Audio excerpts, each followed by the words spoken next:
네. 2025년 9월 7일 학원 보고만 1강 시작을 하겠습니다. 네. 이 뜨거운 반응에 감사합니다. 제목은 바울의 인도예요. 사도행전 13장 1절에서 4절 말씀입니다. 서론에서 제가 이번 이거 저 딱 보니까 앞장에 이런 내용이 있더라고요. 네피림 문화, 또 시대의 빛의 파수꾼, 렘넌트라는 이런 내용이 있어요. 이거 꼭 읽어보세요. 예, 아주 필요한 내용이 여기 딱 적혀 있더라고요. 여기 보면은 샤머니즘과 오컬트 문화의 열풍이라는 내용이 되어 있어요. 그 샤머니즘이 뭐예요? 샤머니즘? 네, 그렇죠. 맞았어요. 예. 또 대표적으로 접신. 귀신이 사람 몸속에 들어가서 이렇게 역사하는 것을 접신이라고 하잖아요. 그래서 무속인들은 귀신이 들어와서 점을 쳐주기도 하고 또 구슬해요. 어떤 영상에서 봤는데 막 귀신 받아가지고 구슬하는데 작두 알죠? 작두. 저희 집 우리 손님들 중에 무속인들도 있어요. 집에 가보면 막 날이 시퍼런 작두 있죠? 그런 게 그 무속인 집에 있어요. 그게 뭐냐? 자기가 한때는 귀신을 받아가지고 그 작두 위에 올라가서 춤을 추고 구슬했다라는 얘기예요. 어떻게 그 작두 위에 사람이 올라가는데 베이지 않을까요? 예. 그것이 귀신의 역사예요. 귀신은 그렇게 능력이 있어요. 예. 그런데 이것이 문화화되어가지고 이제 미디어를 통해서 전 세계로 확산되고 있다는 거예요. 요즘에 이제 한류 열풍이 일어나다 보니까요, 우리나라 음악, 드라마, 영화 그런 것들이 세계화되고 있는 그런 추세예요. 그런데 사탄은요, 시대마다 그 강대국의 문화를 통해서 귀신 문화, 오컬트 문화를 세계화시켰다는 거예요. 제가 몇 번 얘기했지만 저희 어렸을 때는 그 홍콩이라고 하는 나라의 문화가 강대국이었어요. 문화 강대국이 홍콩이었어요. 그 홍콩 그 드라마 중에는 뭐 깽단 문화도 있을 것이고, 깽단을 다룬 영화도 있고, 도박을 다룬 영화도 있었지만 그 한 부류 중에 하나가 뭐냐면요, 귀신 문화였어요. 홍콩의 그 중국의 대표적인 귀신이 강시예요, 강시. 이게 무덤 속에서 시체가 나와가지고 막 이러고 뛰어다니는 그런 강시가 있었어요. 근데 뭐 부적을 이마에 붙이면 뭐 강시가 꼼짝 못하고 뭐 그런 내용이었는데, 이처럼 우리나라 귀신 문화 뭐가 있을까요? 처녀 귀신도 있고, 네. 도깨비. 맞았어요. 네, 도깨비도 있어. 저승사자. 저승사자 맞았어요. 저는 그 김고은이라는 배우를 엄청 좋아했었는데 작년인가 파묘라고 하는 영화 개봉을 했더라고요. 그런데 이제 그게 어떻게 보면 무속 나오고 무속인으로 나오더라고요. 그 뒤로부터는 안 봅니다. 네. 어떻게 뭐 제가 알기로는 뭐 신앙이 있는 사람으로 들었는데 어떻게 이런 사람이 할 수 있을까, 그런 역할을 할 수 있을까 싶어가지고 생각을 바꿨어요. 그런데 그 파묘라는 영화가 1000만 관객을 돌파했다라는 얘기예요. 이 귀신 문화, 그 무속 그런 걸 다룬 내용의 영화가 우리나라에서 1000만 관객을 돌파한 거는 처음이래요. 또 뭐 어둠의 사제들인가 그런 영화도 있고, 또 귀궁이라고 저는 보도 못했어요. 근데 귀궁이라고 하는 드라마도 하여간 우리나라 그 귀신 문화를 다루는 그런 드라마였어요. 그런 것들이 세계화되고 있어요. 지금 우리나라 귀신 문화 중에 넷플릭스에서 1등 찍는 게 있다고 그러더라고요. 그게 뭘까? K-pop. 맞았어요. K-pop 데모노터스라는 것이 인기가 그렇게 많대요. 우리나라의 그 귀신 문화가 세계화되고 있는 그런 추세예요.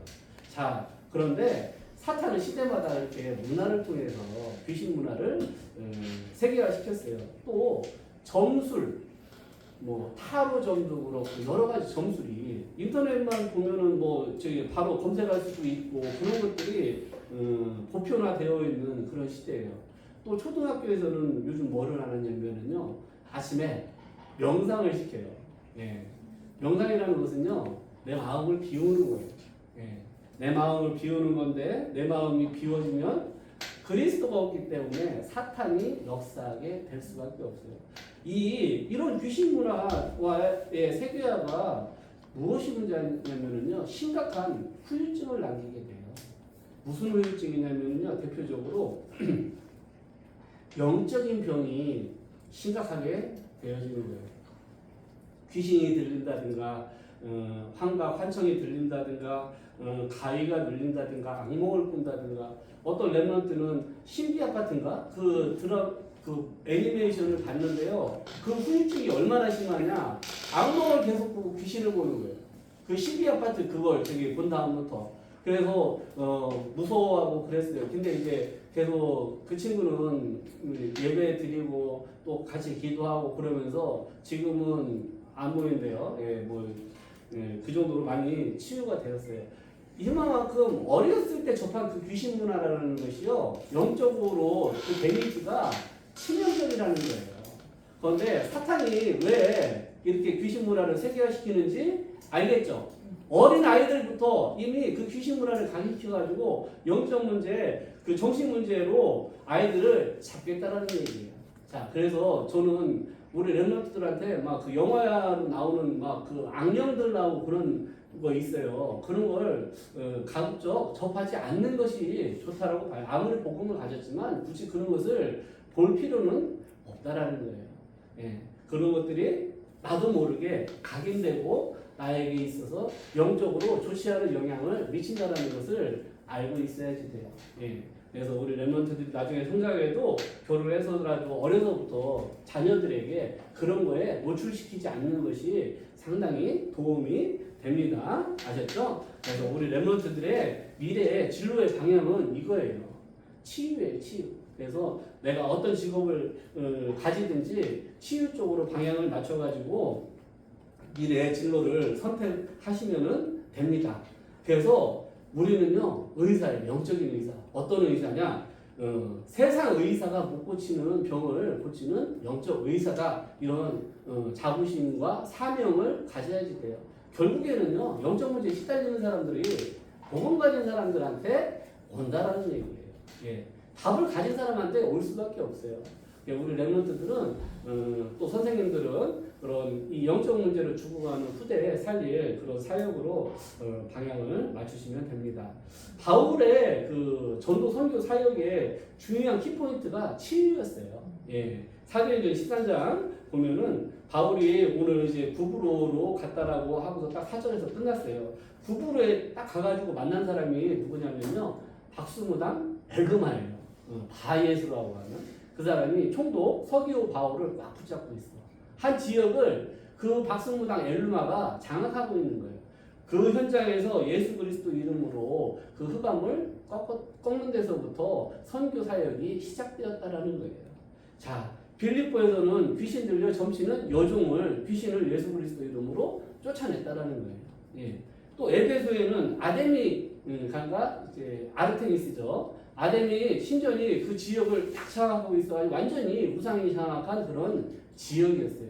그 지역에서 복음 운동을 일으켜가지고 모든 사람들이 예수 그리스도 복음의 말씀을 듣는 아시아 복음화가 성취되었던 현장이 에베소예요. 자, 그래서 우리 랩런트들은요, 이거 딱 하나 기억해야지 돼. 나에게 최고의 해답이 있다. 유일한 해답이 있다. 그것이 예수 그리스도 복음이라는 것을 잊지 마세요. 아셨죠? 자, 본론으로 들어갑니다. 사도행전 9장 1절에서 15절 말씀이에요. 지난주에 성진 선생님이 메시지 했는데 중복되는 부분이 많아요. 그렇지만 중요하니까 제가 다시 할게요. 바울이라고 하는 사람은 어떤 사람이었냐, 우리가 그걸 알아야 되겠죠. 예. 그 사람이 어떤 사람인지 알아야지 이 사람이 왜 이렇게 행동했을까 그것을 알 수 있는 거잖아요. 예. 바울은 고향이 길리기아 다소 사람이에요. 거기는 그 문학도시래요. 많은 지성인들이 나오는 그 지역이 길리기아 다소예요. 또 이 사람은 태어나면서부터 로마 시민권자였대요. 그러니까 가문 자체가 일반 끝수저 가문이 아니고 그런 가문을 뭐라고 그래요? 금수저?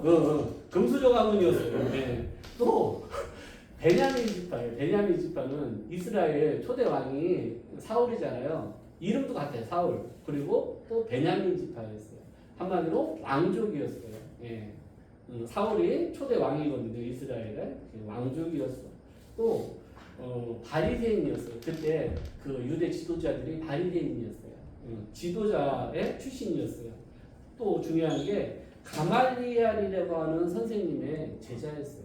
가말리엘 이 사람은요 사도행전 5장에 나오는데 보면은 상당히 복음이 있다 없다를 떠나가지고 지혜 있는 사람이에요. 막 유대인들이 초대교회를 핍박하니까 한마디 하는 거예요. 야 너네들 핍박하지 마. 복음 없는데도 이렇게 하는 거예요. 왜 그러냐? 이게 만약에 사람으로부터 난 거면은 너네들이 핍박 안 해도 자연적으로 없어져. 그런데 이게 만약에 하나님께서 하나님께 난 복음이라면은 너네가 핍박을 해도 막지 못할 거야. 오히려 너희들이 하나님께 대적하는 자가 되는 것이 아니냐. 그러니까 그냥 놀라는 얼마나 논리 있게 얘기를 하냐고요. 이렇게 지혜 있는 사람으로부터 배웠어요. 바울이. 그리고 엘리트 교육을 배웠어요. 또 하나 세상에 나가서 어디서든지 생계를 할 수 있는 그 뭐라고 할까요? 그런 생업을 할 수 있는 기술이 있어요.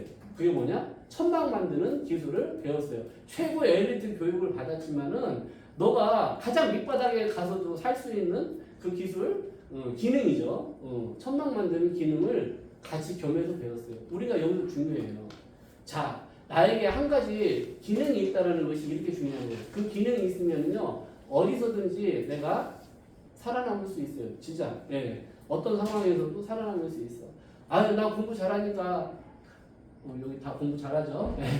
공부 잘하니까 괜찮아. 그게 아니고 나 공부도 하지만 내가 가장 밑바닥에 가서도 생업을 할 수 있는 그런 기능이 있어야지 돼. 이 기능을 갖추는 것이 중요합니다. 아셨죠? 네. 또 반대 그 사상이 뭐냐면 율법주의, 선민 사상이었어요. 한마디로 율법을 다 지켜야지 구원받는다라는 그런 사상이 각인되어 있는 사람이었어요. 그러다 보니까 당연히 이 사람의 그 모든 것을 쭉 봤을 때 초대교회를 핍박하는 건 당연한 거예요. 그잖아요. 예. 그런 최고의 교육을 받았고 또 유대 사상, 선민 사상과 율법주의가 딱 각인되어 있는 사람이다 보니까 야 어떻게 예수를 믿어서 구원받아? 율법을 다 지켜야지 구원받지. 너네들 이단이야. 이단은 어떻게 해야 돼? 잡아 죽여야지 돼. 그래가지고 초대교회를 박해했어요. 가장 대표적인 현장이 어디냐? 사도행전 7장에 스데반 집사님이 막 복음을 전하는데 유대인들이 돌로 쳐서 죽이잖아요. 그때 증인의 역할을 한 사람이 바울이었어요. 그리고 중요한 의미심장한 말씀이 기록되어 있어요. 사울이 그것을 스데반이 죽는 것을 마땅히 여겼다라고 성경에 기록되어 있어요. 예. 그런데 제가 봤을 때 스데반의 그 순교 현장을 거기서 증인으로 서 있던 바울이 의문이 생겼을 거예요. 제가 봤을 때 아니 저 사람은 왜 저렇게 죽어가면서까지 예수가 그리스도라고 말할까? 의문 안 생기겠어요? 자기가 증인으로 서 있는데 또 아니 저 사람은 돌에 맞아서 죽는 저 고통스러운 저 상황 속에서 어떻게 얼굴이 천사와 같을까? 그런 생각을 당연히 의문을 가졌겠죠. 그런 내적인 의문 막 갈등이 생겼어. 그렇지만은 아니야. 쟤네들은 다 잡아 죽여야지 돼. 예루살렘을 떠나서 내가 다메섹까지 가가지고서 예수 믿는 사람을 다 잡아오겠다라는 결단을 하고 한마디로 영장을 발부받아가지고 다메섹으로 막 가고 있었어요. 자기 이제 그 수하들을 데리고 막 가다가 그때 빛이 하늘에서 강하게 내리쬐는 거예요. 그래서 쓰러졌어. 근데 목소리가 들려요. 사울아 사울아 어찌하여 네가 나를 박해하느냐. 그런 말씀이 음성이 들리는 거예요. 그 아픈 보도 못하고 주여 계십니까? 그때 물어봤어. 그때 부활하신 그리스도께서 친히 말씀하셔요. 나는 네가 박해하는 예수다라고 말씀을 하셔요. 그러면서 다메섹에 들어가면은 아나니아라고 하는 사람이 있을 것인데 그 사람 집에 찾아가라. 그 사람이 너에게 말씀을 주실 것이다. 예, 아나니아가 이제 앞을 못 보게 된 그 바울의 눈을 치료해주고 또 복음을 전해요. 그래가지고 아나니아가 그 일에 바울을 제자로 세우는 일에 쓰임받게 돼요. 자, 여기서 우리가 중요한 게 있어요. 우리 렘넌트들이 정말 부활하신 그리스도를 그렇게 빛 가운데서 만나는 시간표가 있어야 된다는 거예요. 아, 예수님이 그리스도구나. 예수 그리스도께서 십자가에서 나의 모든 인생 문제를 끝내셨구나. 예수 그리스도께서 나와 함께 하셔서 세계복음화를 이루시는구나. 내 인생에 참된 주인 되신 그리스도를 따라가는 것이 나에게 있어서 가장 큰 행복이구나. 이것을 체험하는 시간표가 있어야지 돼요. 근데 이것을 맨날 체험하는 게 아니에요. 일생에 한 번만 체험해도요, 바울처럼 한 번만 체험해도 그때부터 새 인생이 시작되는 거예요.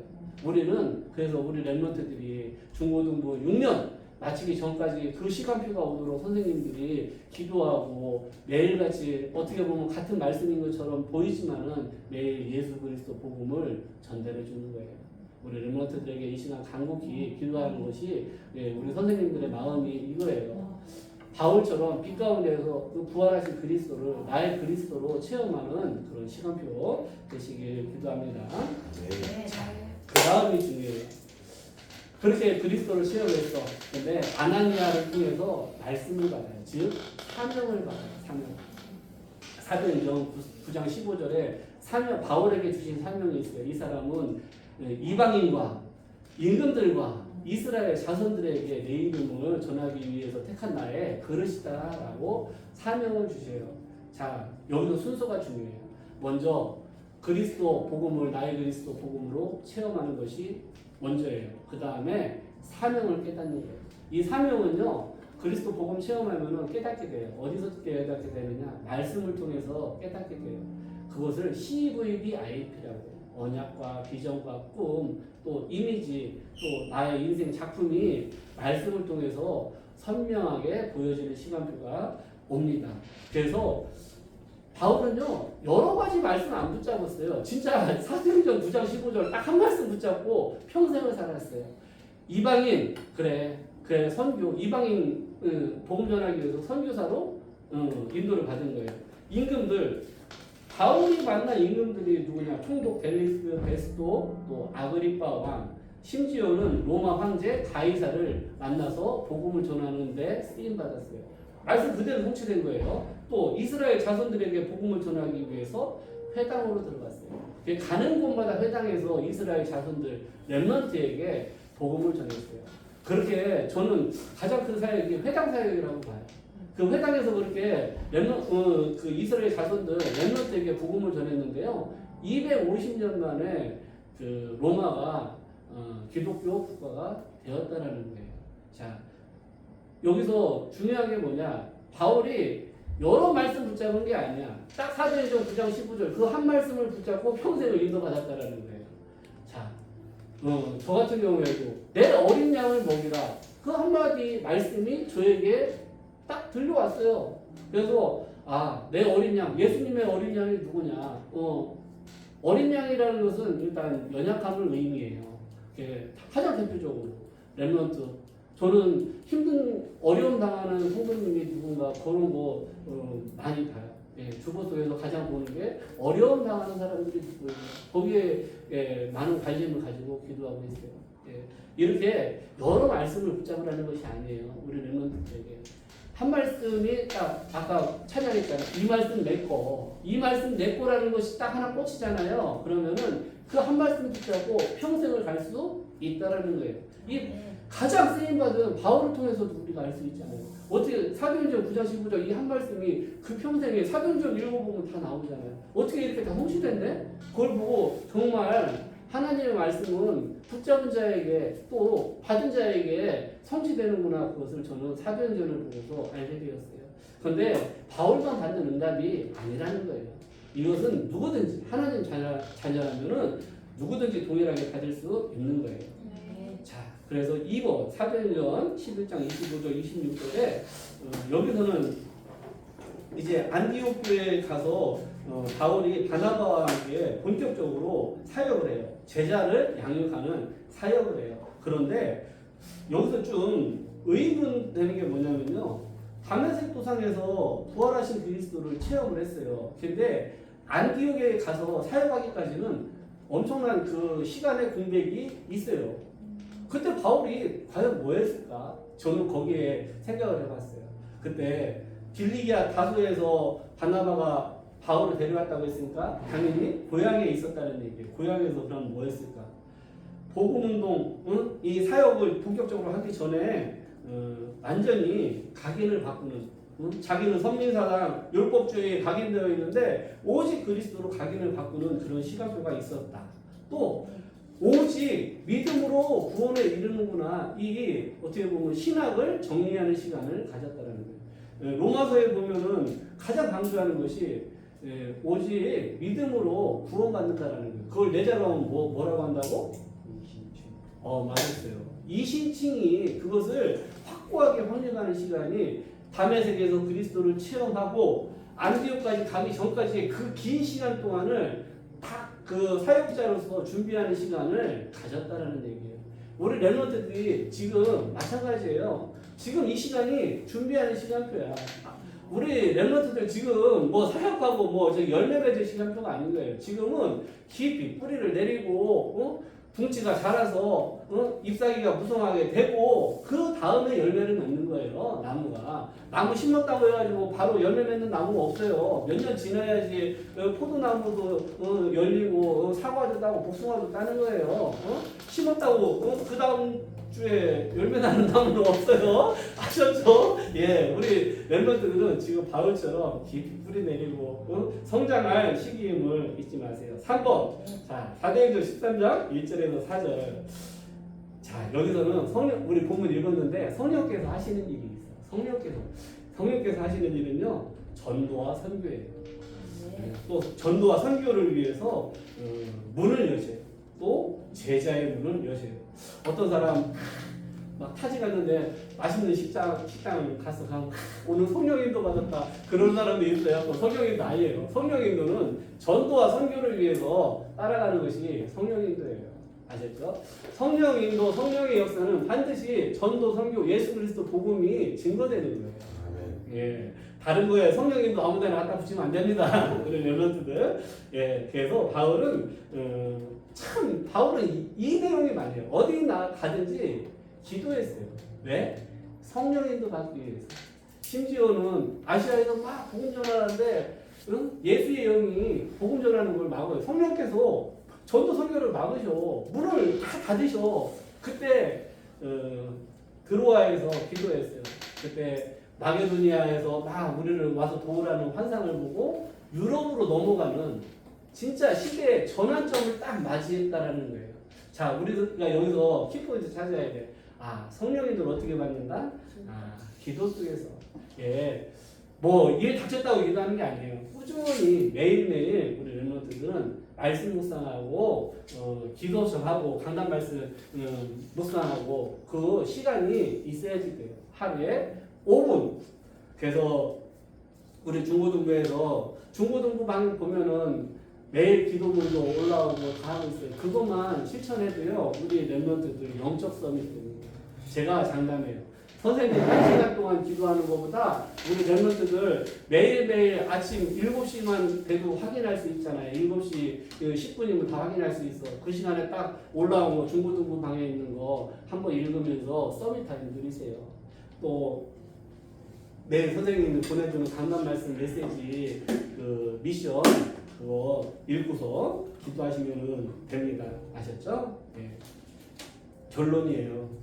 바울이 응답받을 수 없는 이유가 있어요. 너무 쉬워. 바울이 이렇게 큰 응답을 받았는데 그 과연 비결이 뭘까? 제가 생각을 해봤어요. 근데 바울에게 있어서는요, 오직 복음 전하는 일 빼고는 다른 동기가 없어요. 사람이라는 게 그래요. 자기 동기가 없이 산다는 것이 참 어렵습니다. 육신을 가진 사람이기 때문에. 그런데 바울은 정말이지 빛 가운데서 그리스도를 체험한 이유로 오직 그 주신 말씀, 이방인, 임금들, 이스라엘 자손들 이 말씀만 붙잡고 아무 동기 없이 그 말씀 성취를 위해서 성령님도 받은 사람이 바울이었어요. 우리 또한 그래요.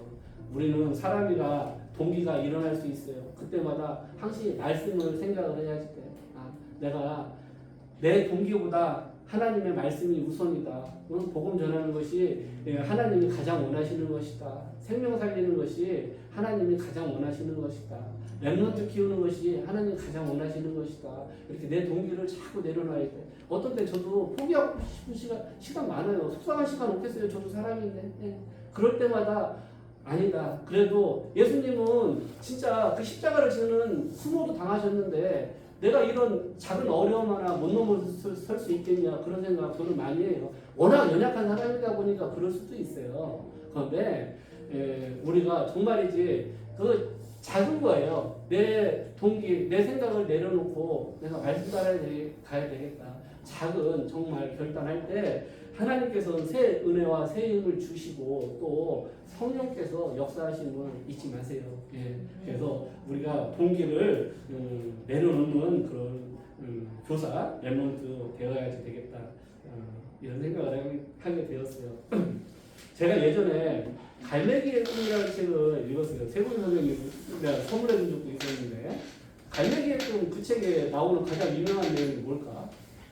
높이 나는 새가 멀리 본다. 이것이 갈매기의 꿈에 나오는 키포인트예요. 그런데 그걸 많은 사람들이 자기 개발서로 생각을 하는 거예요. 거기 보면 갈매기 조나단이 나와요. 갈매기 조나단이요. 막 비행 연습을 매일 하는 거예요. 높이 날아야지, 최대한 빨리 날아야지. 그걸 막. 그러니까 다른 갈매기들이 비난해. 야, 너 갈매기 주제에 네가 독수리야? 사람들이 주는 새우깡이나 받아 먹으면 됐지. 왜 저기 높이 날고 빨리 날아? 근데 조나단은 계속 연습을 해가지고 진짜 빛의 속도로 날아가는 만큼 실력이 최고가 되었어요. 그러니까 다른 갈매기들이 보고서 아유, 우리도 한번 배워볼까? 그래가지고 많은 제자들이 따르게 되었어요.